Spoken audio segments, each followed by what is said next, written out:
పెళ్లైనా పండగైనా వేడుక ఏదైనా పట్టు చీరల ప్రత్యేక వేదిక వారాహి సిల్క్స్.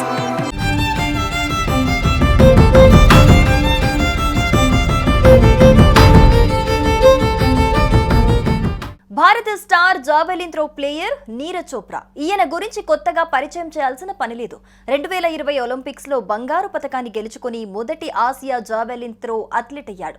అయితే ఇదే నీరజ్ చోప్రా తాజాగా మరో సరికొత్త రికార్డు నెలకొల్పి జెండా పాతేశాడు. ప్రతిష్టాత్మక డైమండ్ లీగ్ లో తొలిసారి 90.23 మీటర్ల మార్క్ అందుకుని నయా చరిత్ర సృష్టించాడు. దీంతో ఆయనకు ప్రధాని మోదీతో పాటు పలువురు శుభాకాంక్షలు తెలిపారు.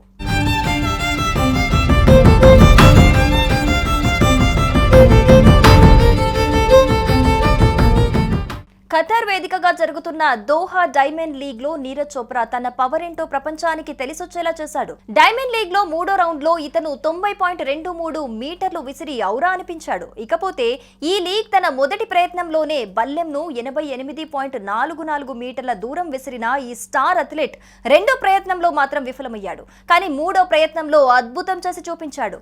ఇన్నాళ్లుగా అందినట్లే అంది దూరం అవుతున్న 90 మీటర్ల దూరాన్ని ఒడిసి పట్టుకుని తాను చాలా కాలంగా ఎదురు చూస్తున్న మైలురాయిని సాధించాడు.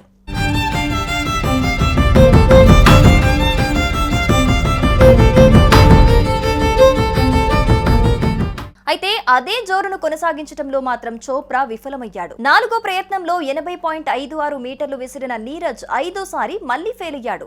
ఆఖరిదైన 6వ త్రోలో నీరజ్ 88.20 మీటర్లకే పరిమితమయ్యాడు. అయితే అప్పటికే జోరు మీదున్న జర్మనీకి చెందిన అథ్లెట్ జులియన్ వేబర్ 6వ ప్రయత్నంలో ఇతను ఏకంగా 91.06 మీటర్లు విసిరి టాప్ లోకి దూసుకెళ్లాడు. తన కెరియర్ లో తొలిసారి అత్యుత్తమ మార్క్ అందుకున్న వేబర్ నీరజ్ ను దాటేసి మొత్తానికి విజేతగా నిలిచాడు. దీంతో నీరజ్ చోప్రా రన్నరప్ గా నిలిచాడు. కాగా వీరిద్దరి తర్వాత అండర్సన్ పీటర్స్ 85.64 మీటర్లతో 3వ స్థానం కైవసం చేసుకున్నాడు.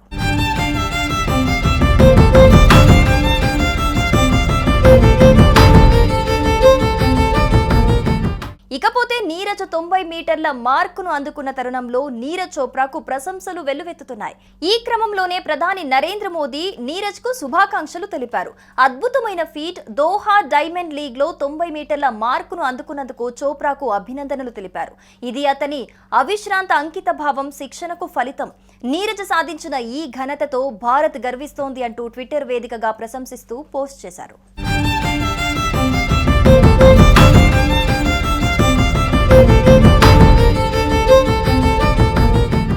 సుమన్ టీవీలో మీ పర్సనల్ అండ్ బిజినెస్ ప్రమోషన్స్ కోసం కింది నెంబర్కి కాంటాక్ట్ చేయండి.